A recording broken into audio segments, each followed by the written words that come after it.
En los primeros siglos de la iglesia cristiana hubieron varios hombres que comenzaron a desviarse de la fe cristiana que nos habían dejado nuestros padres. Y por allá, cerca del siglo III aproximadamente, hubo un hombre que se llamaba Antonio, y él leyó las palabras de Jesús en el Evangelio según Marcos y en otros evangelios cuando Jesús dijo, ve, vende todo lo que tienes y entrégalo a los pobres. Y él fue e hizo todo eso y fue más allá.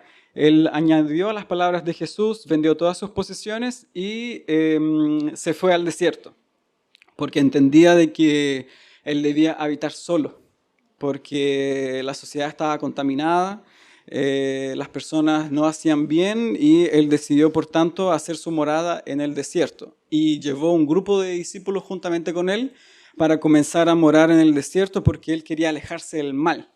Entonces, ahí comenzó todo el problema porque Jesús nunca dijo eso, ¿verdad? Y comenzó entonces la vida monástica.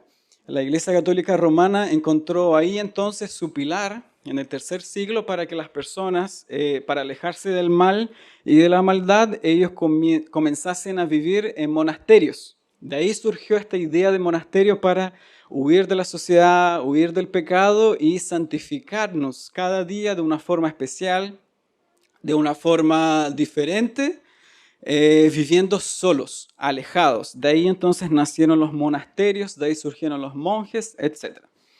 Esa nunca fue la enseñanza de Jesús. Jesús nunca dijo que nosotros teníamos que salir del mundo.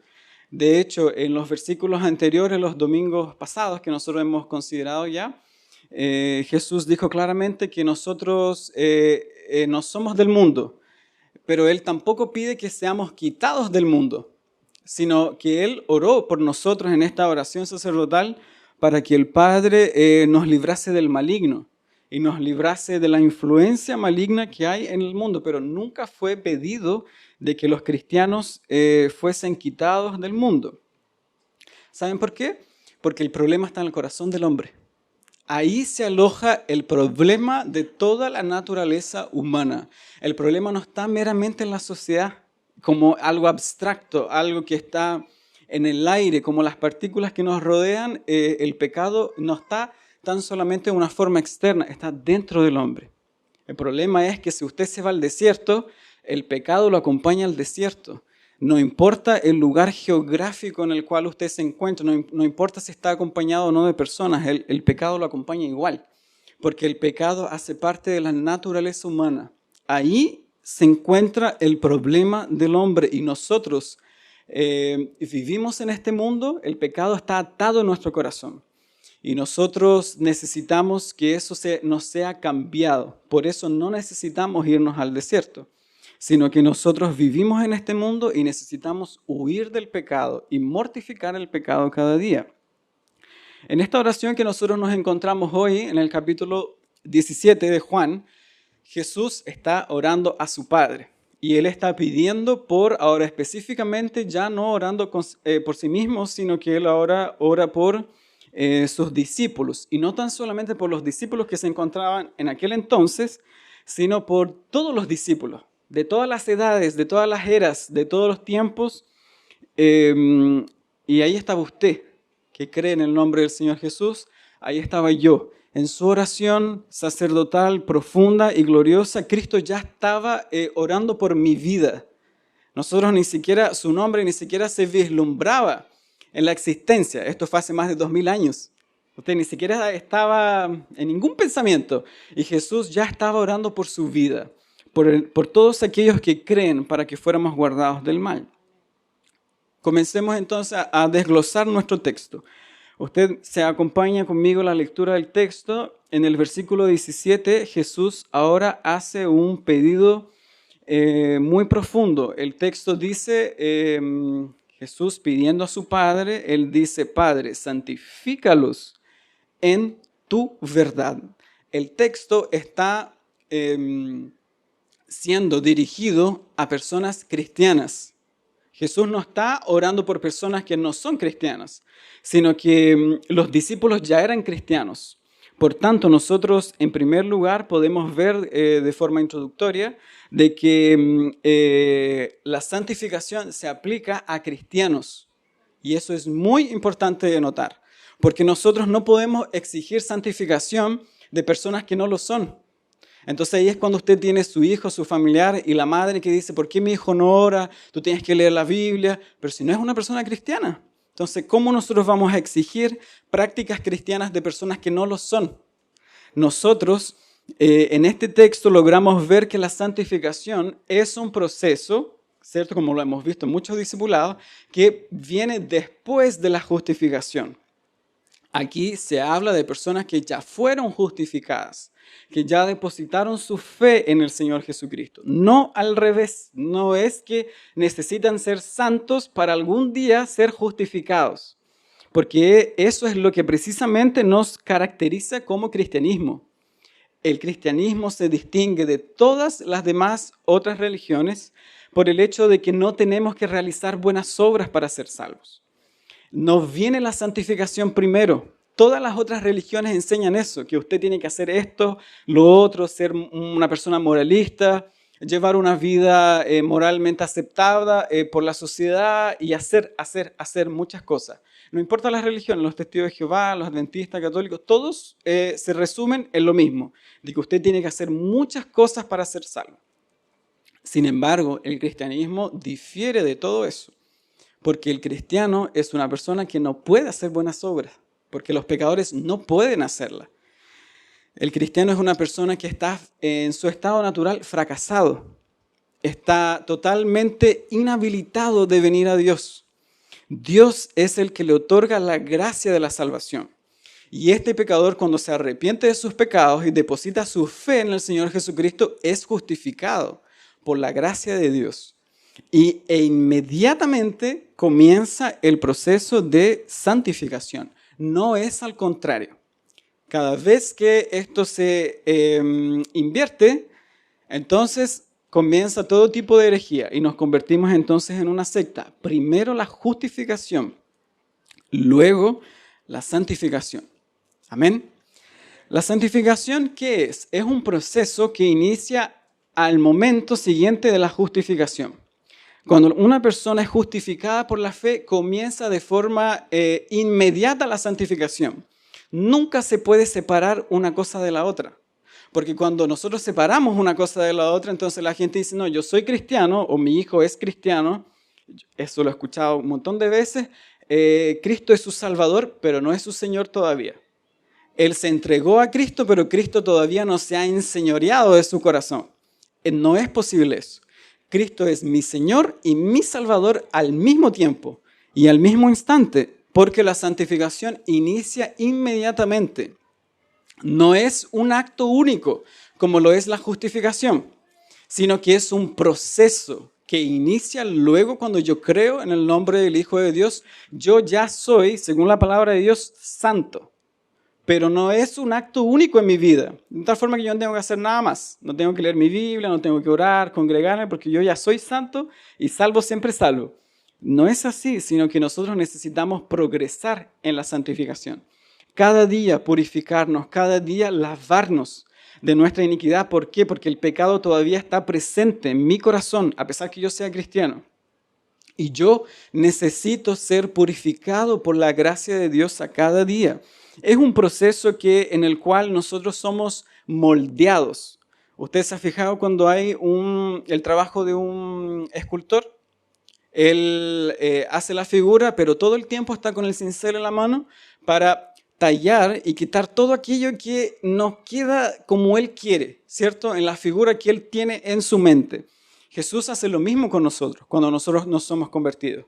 Él comienza con su cincel sacar todo lo que hay en su vida que no está de acuerdo a la palabra de Dios. Y comienza a moldearnos conforme el molde es Él mismo. Su carácter. Nosotros comenzamos a ser parecidos a Él. Ese es el nivel de la santificación. Esa es la altura, ese es el objetivo.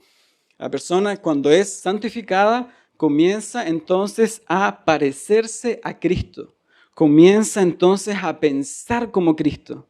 Es por eso que el apóstol Pablo pidió para que tuviésemos la mente de Cristo, que seamos renovados en nuestro entendimiento. Comenzamos a hablar como Cristo, comenzamos a desear lo que Él desea, amar lo que Él ama. Nosotros comenzamos a nuestros deseos que sean los deseos de Él. Por eso, todo aquello que dista de esto, entonces es pecado. Y es todo aquello que debe ser arrancado de nuestro corazón. Es un proceso cuando comenzamos a seguir sus pisadas. Comenzamos a seguir los pasos de Cristo. Comenzamos a amar su palabra, amar sus palabras, amar lo que Él ha dicho en su palabra. Comenzamos a conocerlo. Comenzamos entonces a santificarnos cada día.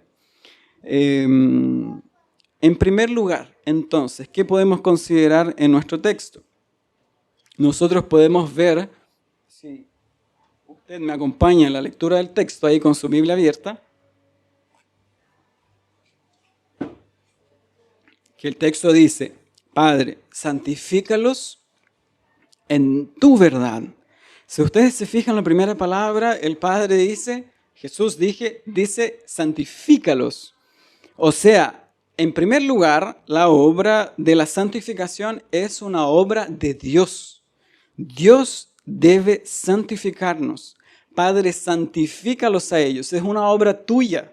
Tú lo haces. Tú lo puedes hacer. No es primariamente una obra del cristiano. En primer lugar, la santificación es una obra de Dios. Dios es el que obra en mi corazón. Y comienza a producirse en mí entonces el deseo de buscar a Dios, de desear a Dios, de venir hoy a este lugar, de poder tener el deseo de buscar el rostro de Dios. El apóstol Pablo, cuando él escribió en Filipenses capítulo 2, ustedes recuerdan ese texto, versículos 12 y 13, él dice que el cristiano debe ocuparse en su salvación observen, ocuparse. Debe trabajar el cristiano en su salvación con temor y temblor, dice él, porque Dios es el que produce en vosotros el querer como el hacer, por su buena voluntad. O sea, nosotros nos ocupamos, pero el que hace la obra es Dios. ¿Se dan cuenta? Dios es el que produce la obra en mi corazón. El deseo de leer la Biblia, el deseo de orar, el deseo de congregarse, eso no sale del corazón humano. Eso sale de Dios. Es Dios obrando en el corazón del hombre.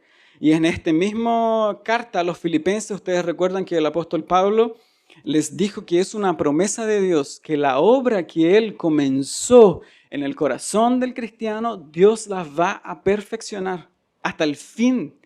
Dios va a cumplir su obra en mi vida. Dios va a cumplir su propósito en mí. Dios me salvó. Dios me ama, Dios me va a sustentar hasta el fin. No importa el pecado con el cual yo luche en mi vida diaria, yo tengo una promesa segura de que nosotros vamos a vencer al pecado. El cristiano es una persona que lucha contra el pecado y le es prometida la victoria. Es por eso que nunca un cristiano debe ser o debe entrar en un estado, y si entra, debe salir de ese estado, de un estado depresivo. Porque no logra avanzar, no logra vencer ciertos pecados. Cada momento está luchando contra algo, luchando contra el carácter, la lengua, que no la puede controlar, que no logra tener disciplinas espirituales. Esa persona necesita confiar de que Dios está haciendo su obra en mi corazón. Dios está obrando en mi corazón y Dios va a cumplir su obra en mi vida. Porque es una obra de Dios. La santificación es una obra de Dios y Dios ha prometido santificarnos y Él lo va a hacer. Va a moldear su carácter, va a moldear sus palabras, su lengua, sus deseos, sus emociones, sus pensamientos. Dios lo va a hacer y va a quitar todo lo que a Él no le agrada para que nosotros entonces seamos moldeados conforme al carácter de su Hijo. ¿De qué forma somos santificados? En segundo lugar, la palabra de Dios nos da el método por el cual somos santificados. Usted sigue conmigo la lectura. Jesús dijo, Padre, santifícalos a los cristianos en tu verdad. Tu palabra es verdad. Aquí entonces está el método de la santificación. ¿Cuál es el medio por el cual una persona es santificada? ¿Serán entonces las experiencias? ¿Será entonces una ida al cielo y volver? ¿Será alguna parafernalia, alguna actividad sobrenatural que nosotros tengamos que experimentar? No es así. Jesús le da la total prominencia a la palabra de Dios. Él dice que el medio por el cual nosotros somos santificados es la palabra de Dios.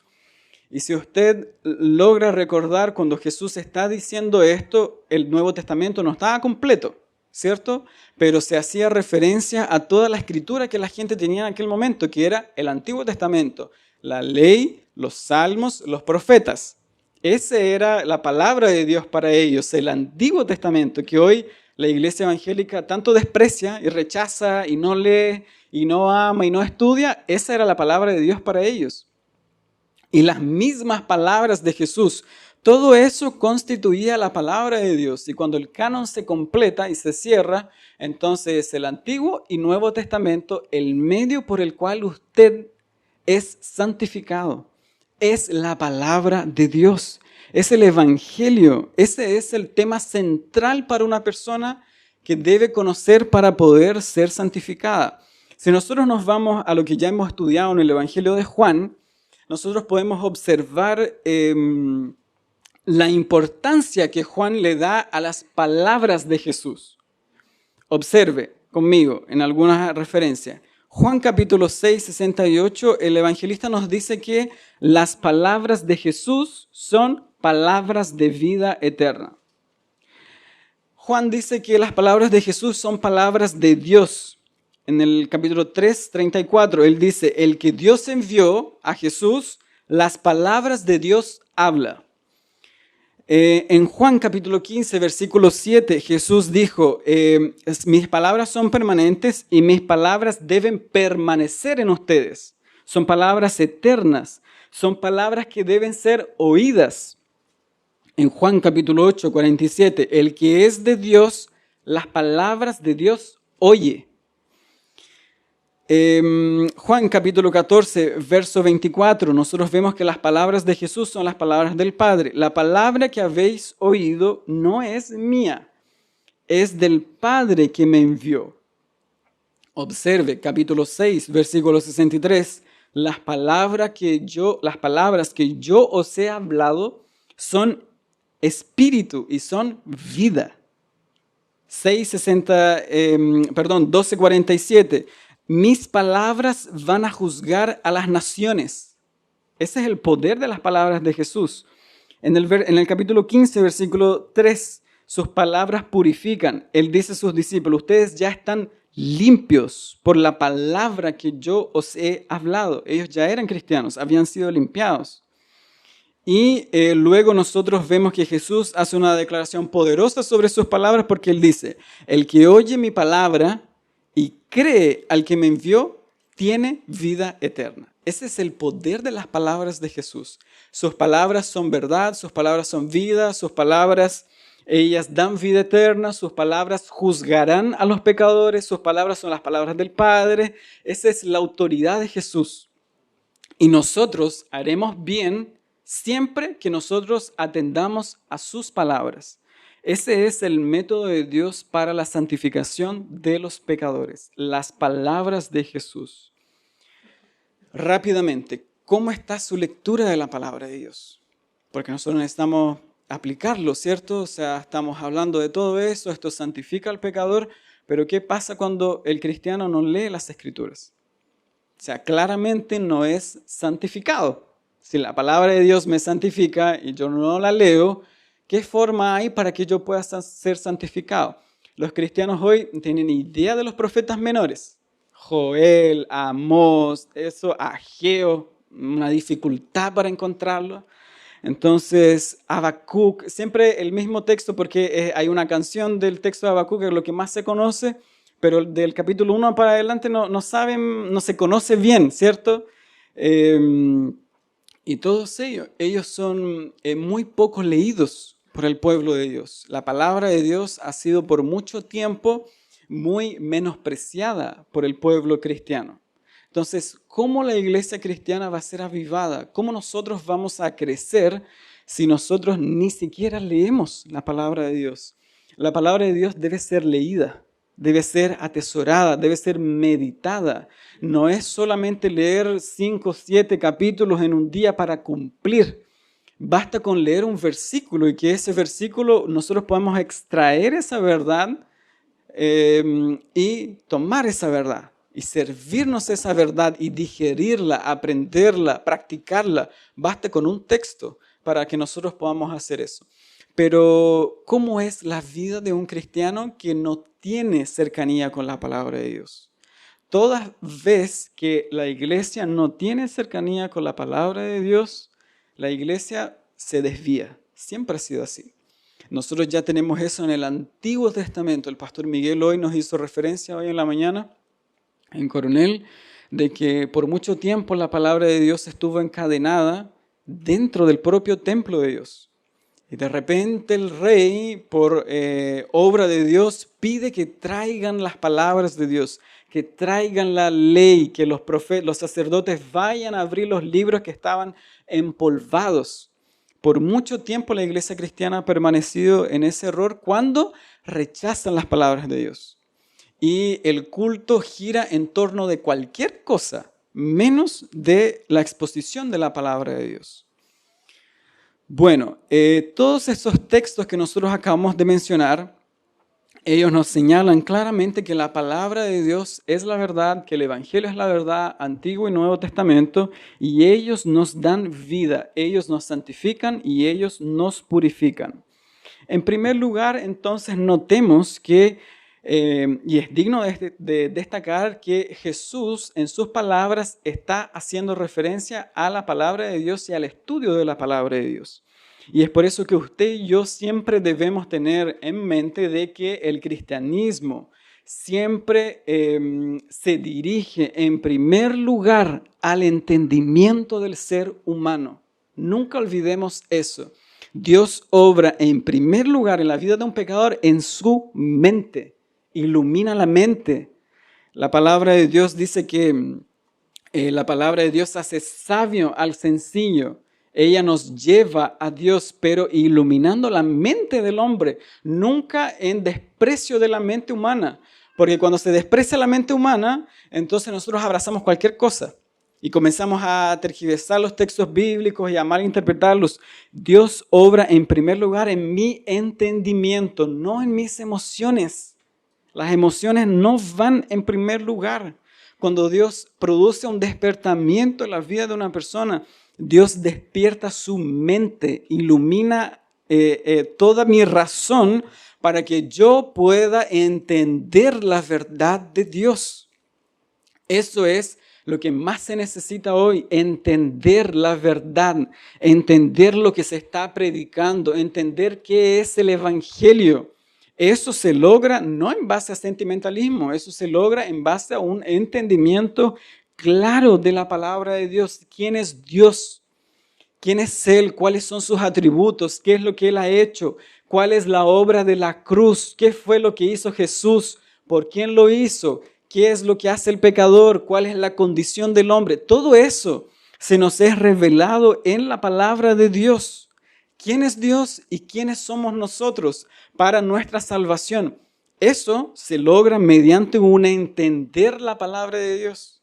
Es por eso que las palabras del apóstol Pablo, cuando él se dirige a la iglesia y dice que el Dios de este siglo, el diablo, cegó el entendimiento de los pecadores para que ellos no logren ver la gloria de Dios en la faz de Jesucristo. El diablo lo que hace es engañar a las personas, en primer lugar, cegándoles el entendimiento, para que no logren comprender, para que no logren ver ni apreciar lo que es el Evangelio, para que puedan apreciar cualquier otra cosa, para que puedan apreciar cualquier otra mentira, inclusive dentro de la iglesia evangélica, siempre y cuando nunca entienda el Evangelio.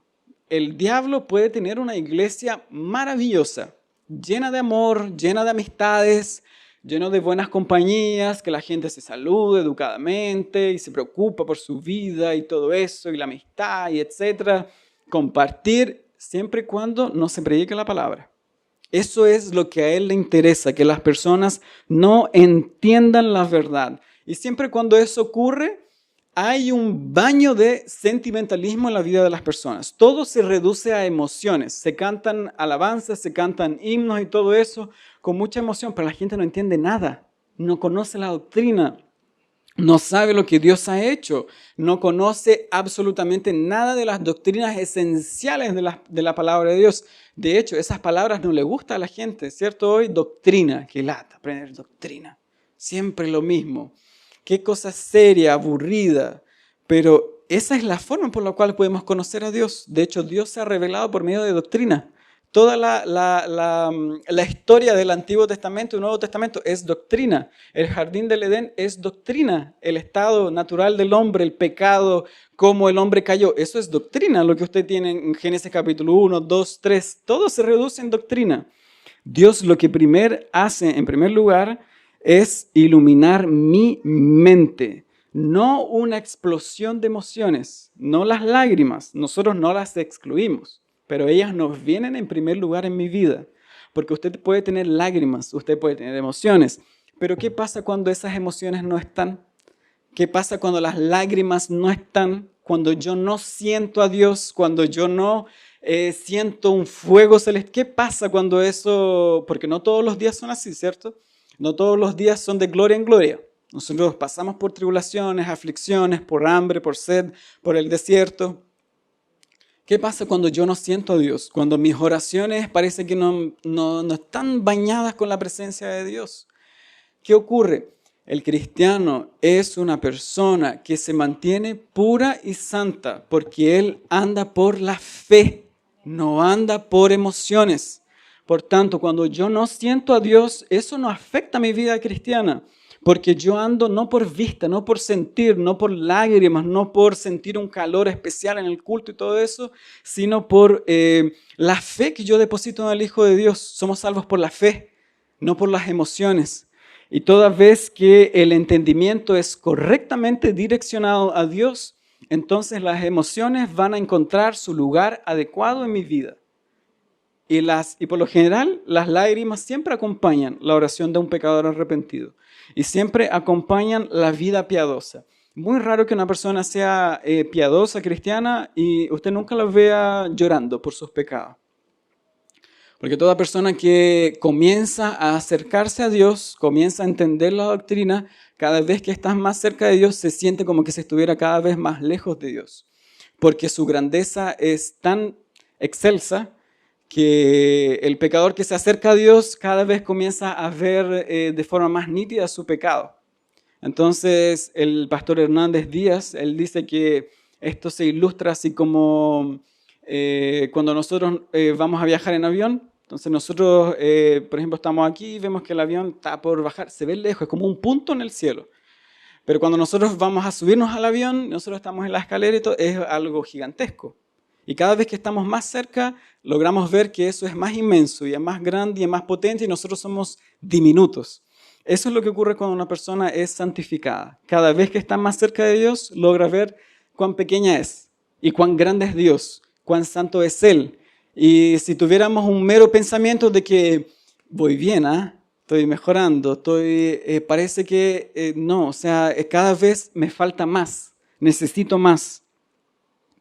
Entonces, esa persona cada vez se acerca más a Dios con un corazón quebrantado. Y las emociones encuentran su lugar dentro de un corazón quebrantado. No van en el primer vagón. Primero el entendimiento, luego las emociones encontrarán su lugar. En tercer lugar, podemos contemplar de que en el verso 18 Jesús dice que como el Padre le envió al mundo, así Jesús envía a sus discípulos al mundo.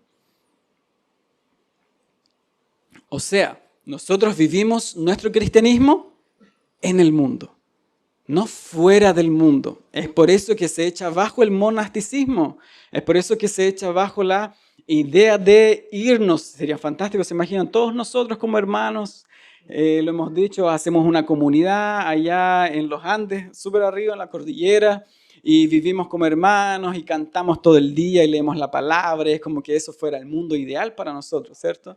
Pero no es así, Pastor Miguel. No es así. No es así. ¿Y saben qué? Habrían discusiones igual. Habrían diferencias igual. Habría igual roce con hermanos contra el otro que habló, que no me miró, que no me saludó, que esto, que mire la cara. Todo lo que eso se produce a diario también se produciría si nosotros estuviéramos encerrados en un monasterio allá lo más lejos posible. También se producirían esos errores y esas diferencias porque el problema está aquí, dentro mío. Es mi corazón que necesita ser cambiado. Por tanto, Jesús no saca a los cristianos del mundo. Él los saca, dice el predicador Ravenhill, si lo han escuchado. La mayor obra de Dios, dice él, es tomar a un pecador de un mundo profano, sacarlo de ahí, convertirlo, tornarlo santo y mandarlo de vuelta a ese mundo pecador. Esa es la mayor obra de Dios. Y más allá, mantenerlo santo. Y cada día santificarlo en medio de un mundo hostil. Porque el mundo es hostil. Y el mundo es muy hostil. El mundo es muy contrario a los cristianos. El mundo nos aborrece y seremos aborrecidos. Eso fue una profecía hecha por Jesús. Ellos me aborrecen a mí, ustedes también van a ser aborrecidos. Y es más, algunos van a ser perseguidos por la causa de Dios. Si usted logra ver su trabajo, su vida diaria, en su casa, gente que no es cristiana, aborrecen a los cristianos, somos aborrecidos. No, nosotros no somos amados por el mundo. Y eso es lo que deberíamos tener en mente para nunca decepcionarnos cuando nosotros encontremos oposición. Siempre la vamos a encontrar, porque el mundo aborrece a los cristianos porque estamos insertos en el mundo. Pero si usted logra ver las palabras de Jesús, son profundas porque Él dice que Él nos ha enviado al mundo. Nosotros no somos parte del mundo. Nosotros nos somos enviados de vuelta a unirnos con el mundo. Nosotros los cristianos somos diferentes al mundo. Y toda vez que la iglesia es diferente al mundo, la iglesia atrae al mundo. Si es al revés, el mundo comienza a entrar en la iglesia. Y la iglesia comienza a tener una unión que no corresponde con el mundo. No somos llamados a unirnos al mundo. Es por eso que como un cristiano va a tener una amistad más profunda que con cristianos que con los mundanos. Hay gente que se lleva pero súper bien con un impío y es su mejor amigo y es su todo, alguien que no es cristiano. Nosotros no somos llamados a unirnos al mundo. No somos llamados a unirnos a sus deseos, a unirnos a su forma de pensar, porque el mundo piensa todo lo contrario a la palabra de Dios. Todo lo contrario con respecto a la familia, con respecto a la Biblia, con respecto a Dios, con respecto a la iglesia, todo es lo contrario. Si nosotros somos a favor de la vida, el mundo es a favor de la muerte, y por eso están de acuerdo con el aborto. Si nosotros somos a favor de los principios cristianos, de que las niñas son señoritas, de que los jóvenes son varones, que ellos llevan la casa, el marido, el mundo es contra todo eso. El mundo abraza el feminismo. El mundo aborrece el rol del hombre. Todo lo que la palabra enseña que es bueno, el mundo dice que eso es malo.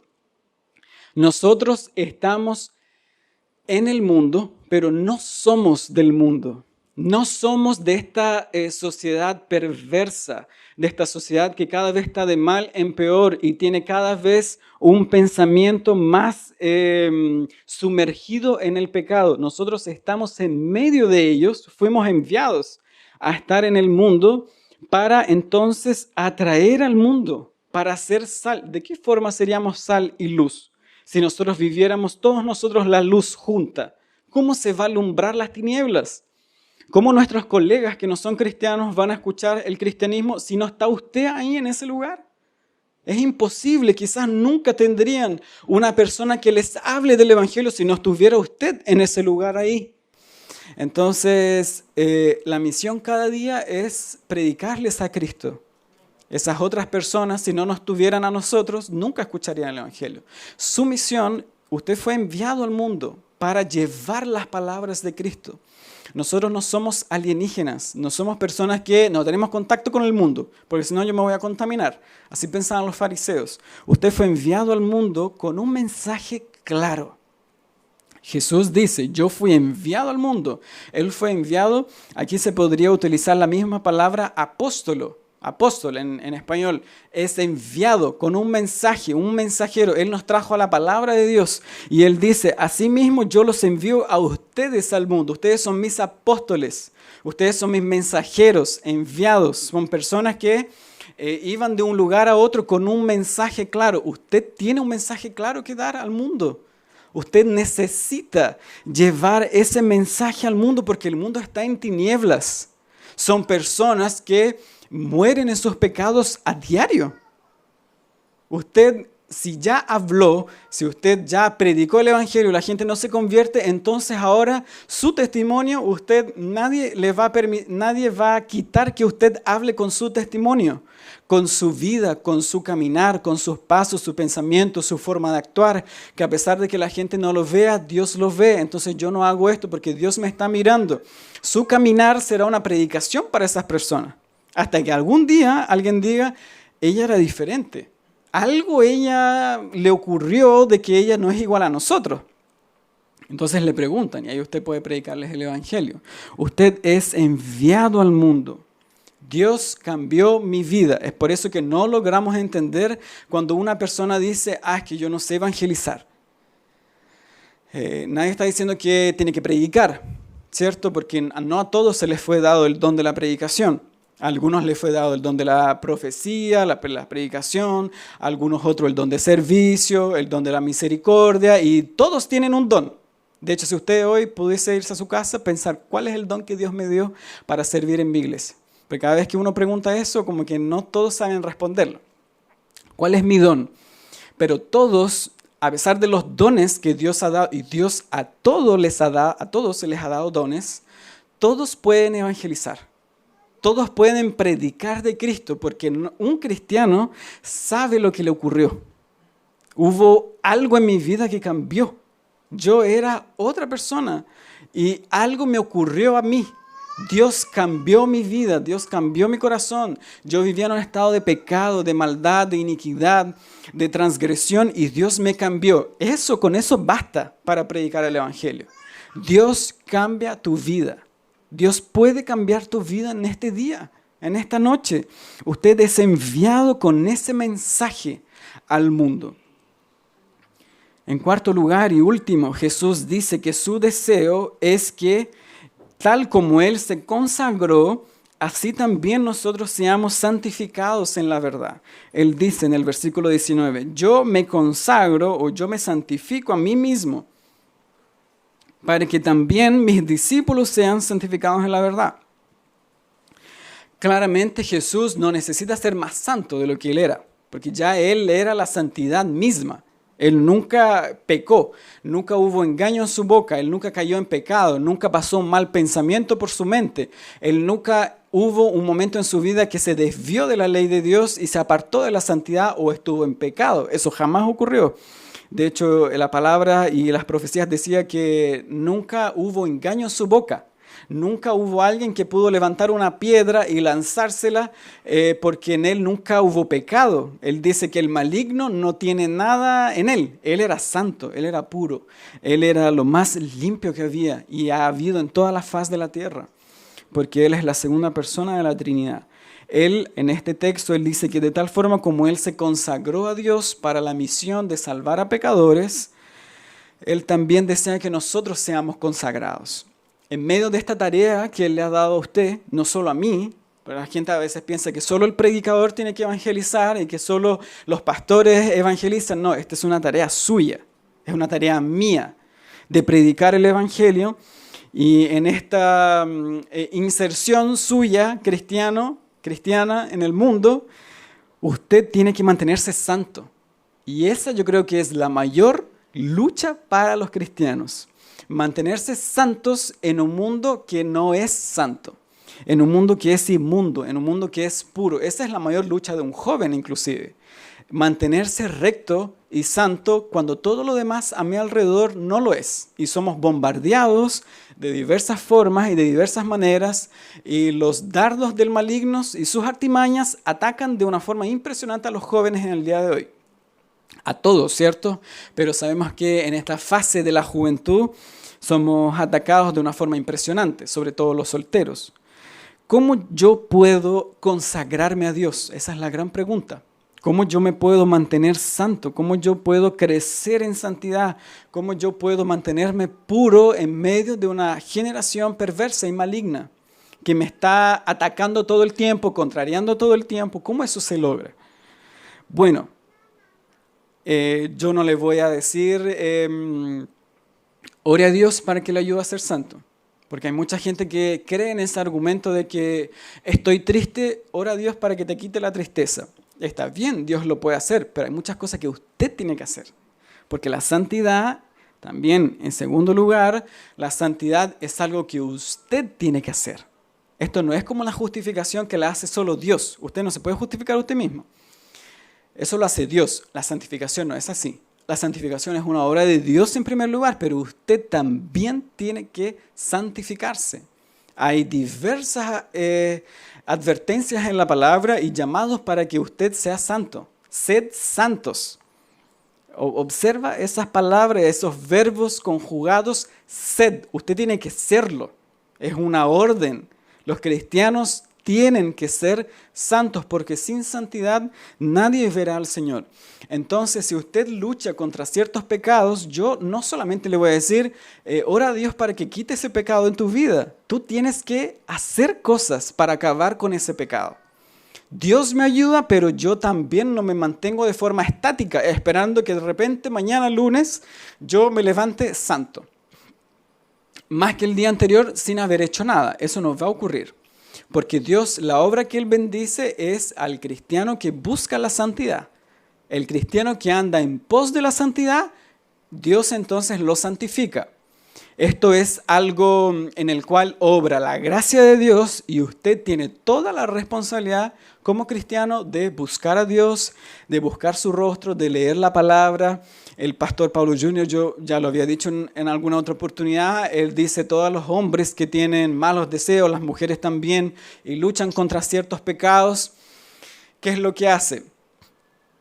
En alguna oportunidad le abrieron la puerta de su casa y entró el pecado personificado en una persona y se sentó en el living de mi casa. Entonces él dice, ¿qué es lo que hace el cristiano? Ora a Dios, por favor, que salga esta persona de mi casa. No, dice él, usted tiene que abrir la puerta de su casa y decir, Señor, fuera de mi casa. Usted tiene que luchar contra eso. Usted tiene que luchar y bombardear aquello que le hace mal. Jesús dijo, si hay un ojo que te está dando problema, sácatelo. Mejor llegar al cielo con un ojo y no con dos irse al infierno. Si una mano es problema, córtala. No es Dios el que me la va a cortar. Usted tiene que tomar las armas para luchar contra el pecado y dispararle de forma directa. Entonces, si hay algo que mis pensamientos ocupan mi mente y me llevan a la impureza, yo corto los pensamientos y ocupo mi mente. Y leo la palabra y renuevo mi entendimiento, busco algo para hacer, no me lanzo a la ociosidad, porque claramente en ese tiempo yo no voy a ser santificado. Entonces hay cosas que yo tengo que cortar, yo tengo que hacerlo. Si es una persona que me está llevando una mala influencia, yo voy a esperar que Dios la saque de mi vida. Dios lo puede hacer, pero ¿qué pasa si usted no lo hace? Usted tiene que cortar con esa mala amistad, usted tiene que hacerlo. Usted tiene que tomar toda la armadura de Dios para luchar contra las artimañas del diablo. No es algo solamente celestial, ¿cierto? De que yo tengo problema con mi lengua, entonces voy a esperar que Dios ayude con mi... No, usted tiene que refrenar su lengua. Cuidado con la lengua, dicen los proverbios, porque el dicho blando aplaca la ira. Entonces, si usted sigue con la ira, claramente no va a arreglar la situación. Usted tiene que hacerlo. Entonces, en la santificación tiene este lado en el cual usted tiene la responsabilidad de en su matrimonio ceder. Porque no todo se va a solucionar por Dios de forma divina y directa, obrando la vida de su esposo. Que le es un problema. Usted tiene que ceder. Sus dichos no pueden ser dichos bañados en ira, porque ¿cuándo lo va a ganar de esa forma? Si es incrédulo, lo gana con el Evangelio, con mi conducta, con mi testimonio, ¿cierto? Entonces hay muchas cosas en las cuales usted tiene que obrar. Santiago dice, ¿hay alguien que está alegre? Cante alabanza. Si hay alguien que está triste, pida oración. Pero usted también tiene que ir en pos de ella. El apóstol Pablo siempre dijo que nosotros necesitamos proseguir hacia la santidad, hacia la meta, hacia el supremo llamamiento de Dios en Cristo Jesús. Usted tiene que conocer la palabra de Dios. Amén. Usted tiene que ser dominado por la palabra de Dios.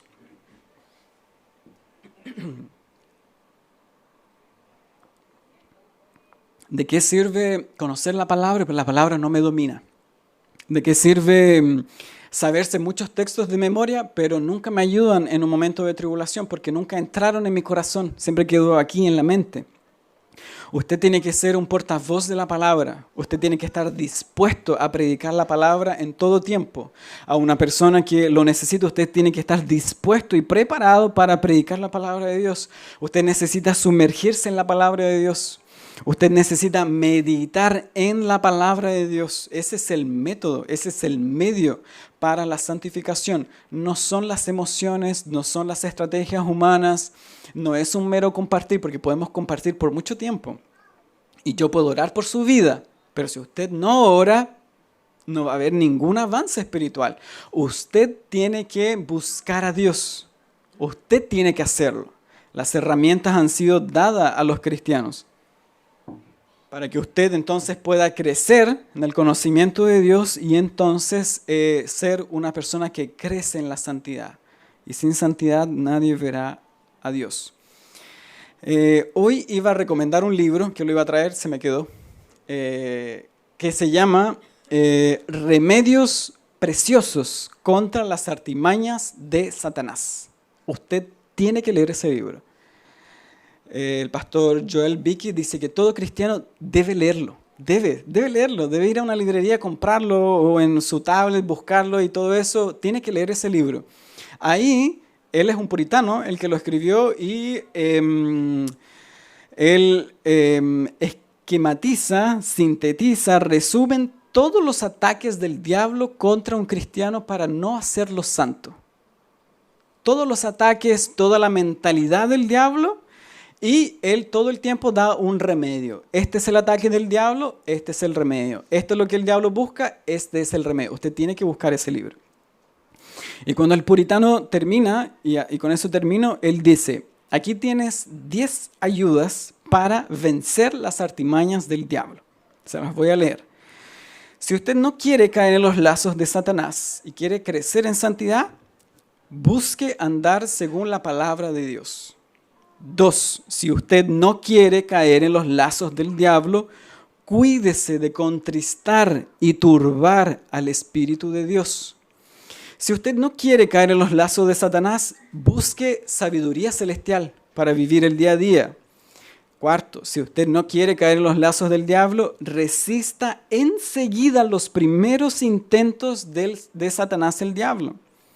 5. Esfuércese en ser lleno del Espíritu Santo para vencer los dardos del maligno. 6. Manténgase humilde. Qué importante, él dice, la persona que es humilde mantiene al diablo lejos de su vista. La persona que es humilde hace tentar al diablo. El que es orgulloso anda con el diablo al lado, dice él. 7. Vele constantemente, con cautela y con energía. En 8. lugar, si usted no quiere caer en los lazos del diablo, manténgase en comunión con Dios, tiempo con Dios, vida con Dios. 9. ayuda, si usted no quiere caer en los lazos del diablo, no luches contra el diablo con tus propias fuerzas, sino saca diariamente nuevas virtudes y fuerzas del Señor Jesús. Y en 10. lugar, si usted no quiere caer en los lazos del diablo, y muy probablemente es la más importante, ore mucho. Porque toda vez que usted ore y crezca en santidad, el diablo va a estar lejos de usted. El pecado va a estar a distancia de usted. Y usted cada día, y yo, vamos a poder así parecernos cada vez más a nuestro Señor y seremos santos en el mundo. Santos, a pesar de vivir en un mundo hostil, nos vamos a mantener en la santidad. Recuerden, sin la cual nadie verá al Señor. Oremos.